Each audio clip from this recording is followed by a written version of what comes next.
astounded. Time is fleeting. Madness takes its toll. But listen closely. Not for very much longer. I've got to keep control. Ever since there's been a Hollywood, there have been cult movies for fans to follow for one reason or another. But when they made the Rocky Horror Picture Show, they threw away the mold. Never has there been a cult movie like this one. Let's do the time warp again. Let's do the time warp again. I've seen Rocky Horror almost 400 times. It's just a jump to the left. I've seen Rocky Horror 250 times. With your hands on your hips. And tonight's my 350th time. 302 times? 267 times. There's no harm in giving yourself over to absolute pleasure. We're just like a family. Very, very strange. I'm speechless. It's so dreamy. Give me an R! Give me an O! Give me a C! Give me a K! Give me a Y! What's it spell? I can't hear you! Well secluded, I see all. With a bit of a mind flip. You're into the time slip. And nothing can ever be the same. When the movie begins, you're not going to believe what happens in the audience. Like you're under sedation. The fans actually get up and take control. And there's more of a show going on in the aisles than there is up on the screen. Let's do the time warp again. Well, I was walking down the street just to have on a scene. When a singular guy gave me an evil wing. He shook me up, he took me by surprise. He had a pickaxe track and the devil's eyes. He stared at me and I felt change. Time and nothing, never what I gave. Hi there.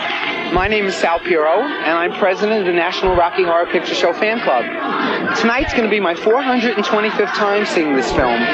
You know, the Rocky Horror Picture Show has been a midnight phenomenon in this country for almost 4 years now.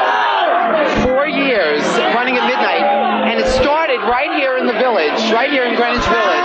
It's just a jump to the left. Of course, this isn't just a New York City thing anymore.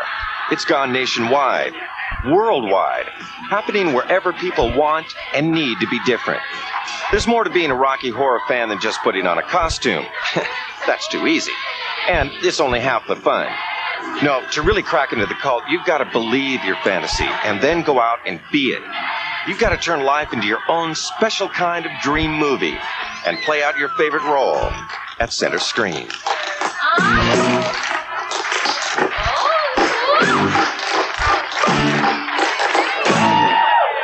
Come on in the theater. We've saved a seat for you. Let's do the time warp again. Let's do the time warp again.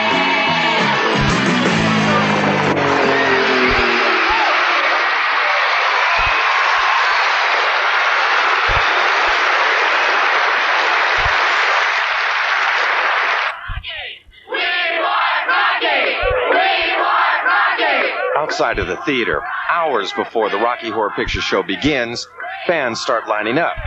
In costume, with weird makeup on, with tape recorders playing the soundtrack. All waiting in anticipation, whether they've seen the movie 100 times before or never before. The real aficionados have a nickname for these newcomers. They call them virgins. We'd like to welcome you all here to Rocky Horror at the H Street Playhouse, and a warm welcome to all you virgins!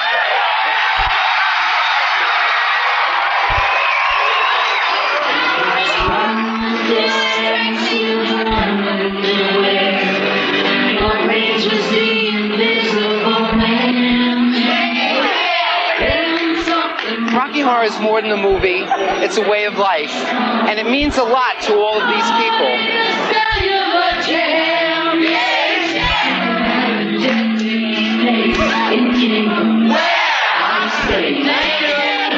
Hi, everybody.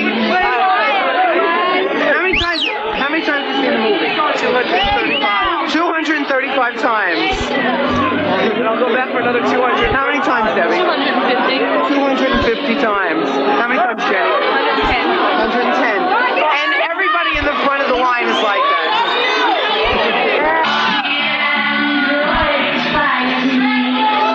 Well, the audience participation, it just gradually went from cheering and booing and singing along with the songs to somebody throwing out the first line. In fact, it was Louis Faris, a kindergarten teacher from Staten Island, who replied to Charles Gray's comment, "I would like, if I may, to take you on a strange journey." He screamed out, "How strange was it?" And audience participation began. I mean, then everybody tried to top one another, and then the rice, and then the newspapers, and then the dressing up, and the toilet paper. And then you know, we had props, we had the lines, we had the costumes. I mean, what else was there to do but to actually get up and do the movie? Some people look at all this, the costumes and the play acting, and they misunderstand. They think there's something sick or sinister, but nothing could be further from the truth. Because Rocky Horror fans are as normal as anybody else. All they're doing is dressing up, letting loose, and taking part in a little bit of free expression just for the fun of it. It's just old-fashioned street theater, brought up to date and moved indoors. Nothing more and nothing less. I'm not much of a man. First time I saw the fans, I'd gone to New York and I went to see them at the cinema, and it was incredible. I mean, I'd heard about it, but I had no idea to such detail that they went through perfecting the costumes. Part of the fun of doing Rocky Horror comes from the perfection of it. The real challenge for the live audience is trying to keep up with the words and music on the screen. They say it's a kick to take the original of something and try to live up to it. I could show you my People would come and say to me, "Hey, have you seen what they're doing with your movie?" I've been making a man with blonde hair and a tan, and he's good for relieving my tension. And finally I went to see it. It was possibly the best piece of theatre I've ever seen. It encapsulated live action with filmed image, with audience participation, and 3 out of 3 ain't bad. The Rocky Horror Picture Show is all about Brad and Janet, two nice young American kids who get a flat tire in a rainstorm one night and wander into the castle of Dr. Frank N. Furter, a mad scientist, who is about to unveil his creation, not a monster, but a muscle man. Magenta, Columbia, go and assist Riff Raff. Brad and Janet get caught up in all kinds of crazy situations and wind up never being the same. It's almost like the kids of the 50s getting caught up in a time warp and suddenly landing in the middle of the 70s.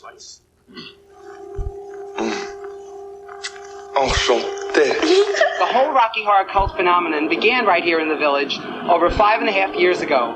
But Rocky Horror began thousands of miles away in London.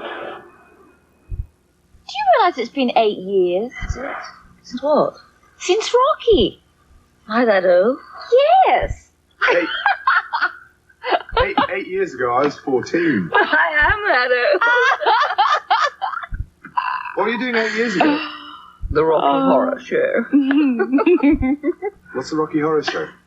What's the Rocky Horror Show? Who is that guy? Fill a boy in, will you? I would like, if I may, to take you on a strange journey. How strange was it? Well, Rocky Horror was born in 1973. Not as a movie, but as an experimental stage musical, booked for only 6 short weeks at a workshop theater. To everyone's surprise, the show exploded into a super hit, the hottest ticket in London in years. Fans went crazy, and while Hollywood was talking movie, the Rocky Horror phenomenon was off and running wild on stages all over the world. And then, of course, it went on to Rome, Paris, Sydney, Madrid, Los Angeles. Soon the Rocky Horror Picture Show had become the first ever audience participation cult movie in motion picture history, and I wasn't in it. Star Trek groupies like to brag about their international conventions, but they come off like bridge club tea parties next to a Rocky Horror get-together. This is serious fantasizing. A pop cult tied closer together than any other on Earth, just for the outrageous fun of it all. People from every background you can imagine, each and every one of them walking, talking, and living the message of their favorite movie. Since you're going to be coming up as a group of Franks or a group of Magentas or a group of Columbias, you really want to stand out. And what I said in the last contest is, show the judges lots of attitude. Like, let's show some attitude so the judges can pick you out amongst the other people on the stage. Okay, now we need Rockies. How many Rockies do we have? The high point of any Rocky convention is the costume contest, where cult members get to climb up on that stage and do their number. And simply looking like your favorite character isn't enough to win. You've got to have the attitude, and that means bringing that character to life from the inside out.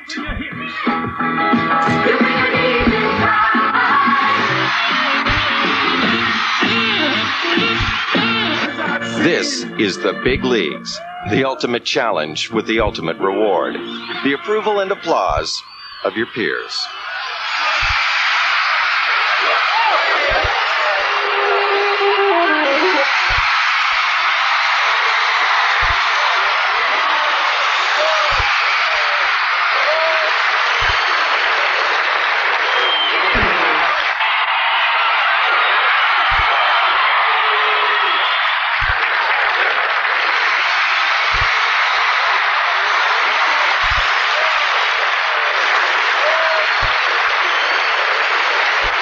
Even with cults, one thing leads to another.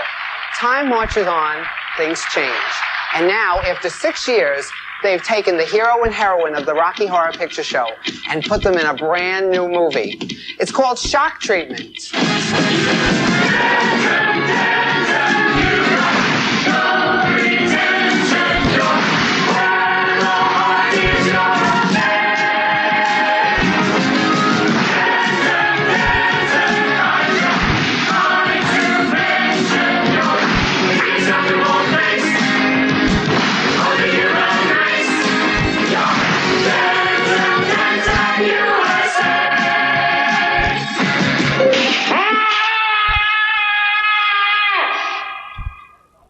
This week, and I announced it last night for the first time, and for anybody who's here tonight for the first time,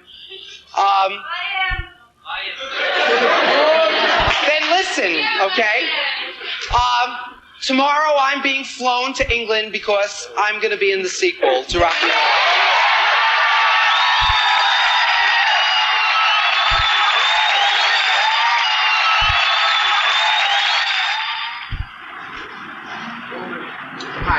I'm Sal Piro. Sal Piro?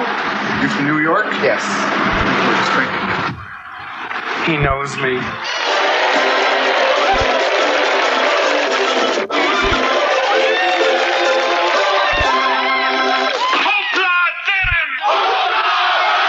In the Rocky Horror Picture Show, Brad and Janet are forced to spend the night in a weird castle.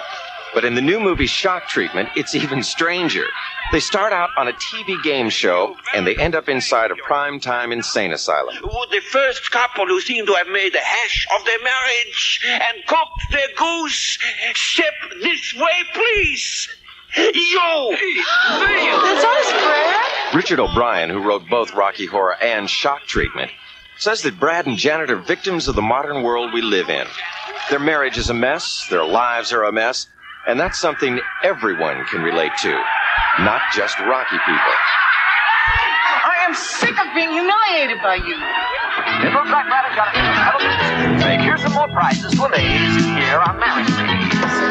Dear Blender, you won't blend into the background, so listen your home. Won't you help the first offender? Oh, toaster. Not up in the popularity ratings. Don't you put the burn on me. Look at this. Refrigerator. Why are we always sooner or later? Bitching in the kitchen or crying in the bedroom all night. I would have been proud of them. Shower curtain. Wash those booze away. Oh, won't you help me to be certain? Oh, toothpaste. Don't you put the squeeze on me. Deep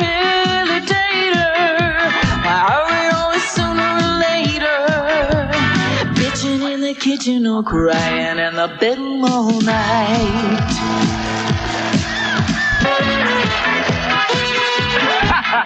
Well, first time again, another rocky marriage is headed for intensive care. The subject is committed. Shock treatment. Get you jumping like a real life wife. If the characters and music of Shock Treatment seem to have a touch of Rocky Horror to them, there's a very good reason. A reason named Richard O'Brien. He's a little short on hair, but he's long on talent, especially when he's plugged into the music of his longtime composing partner, Richard Hartley. Okay, let's just get the last part. Making Shock Treatment was something extra special, a family affair, a reunion of many of the same creative people that first brought Rocky Horror to the screen. Back again to direct all the fantasy is Australian Jim Sharman. Just like Rocky, he broke in on the stage, but he made it big in the movies. The look is like Rocky, too, thanks to the crazy costumes of Sue Blaine and the wonderful weirdness of production designer Brian Thompson. Feeding time.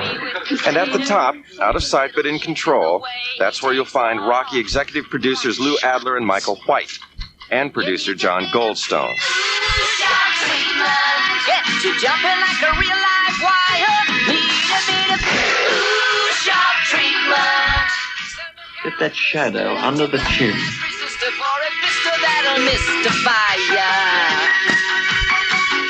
You're blinded by romance, you're blinded by science. Your condition is critically grave.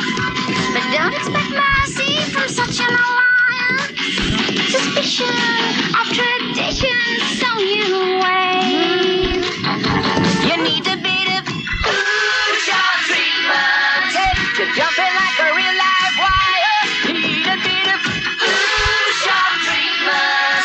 So look out, mister, don't you blow your... We had never discussed a sequel to the Rocky Horror Picture Show. And 6 years later, one day Richard O'Brien came to the office and said he thought he had a good idea for a film, which he then told me. I loved the idea, and many months later, and a lot of work and effort, here we are in production of Shock Treatment.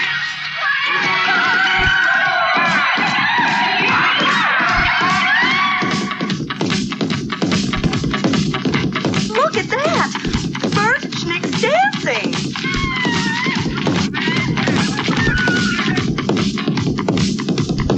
Macabre, isn't it?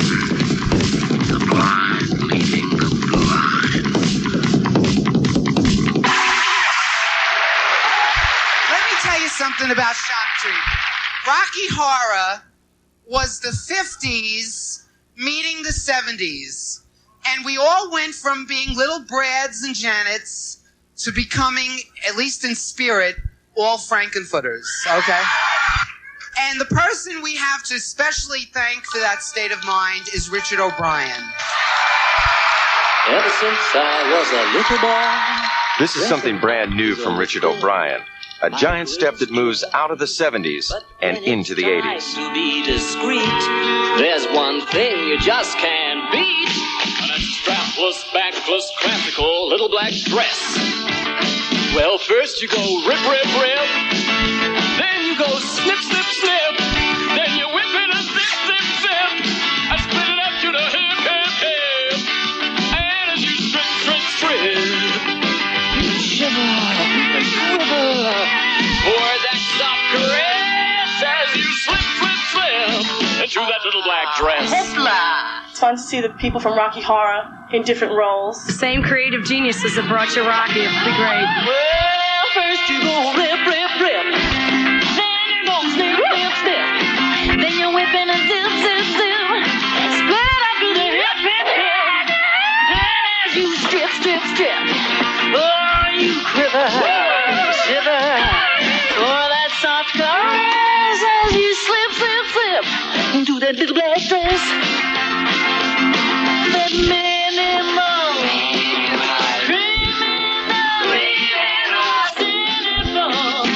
little black dress. The thing for the fans to remember is that Shock Treatment's not a sequel, not a prequel, but an equal to the Rocky Horror Picture Show.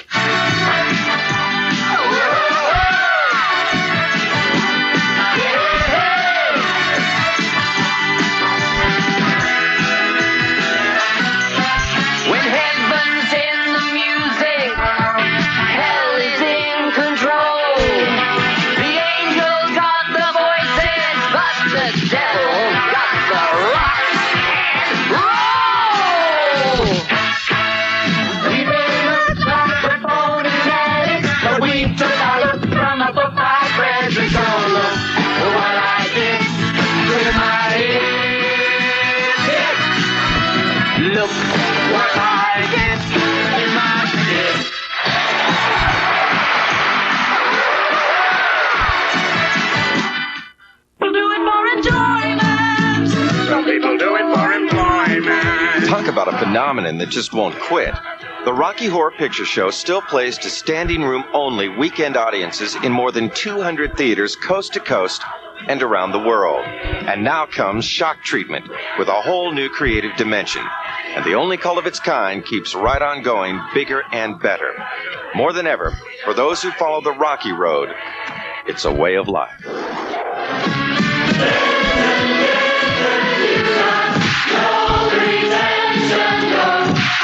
All kinds of people from all walks of life are into this cult.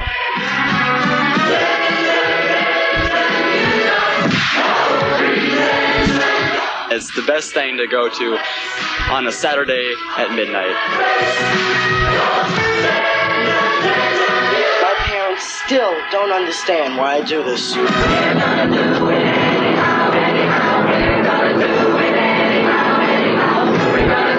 Acting, comedy, fun.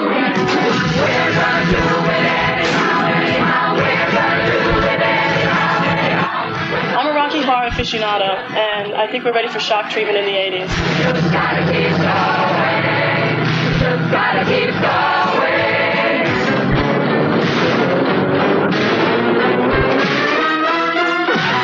The sun never sets on those who ride into it. We just gotta keep going.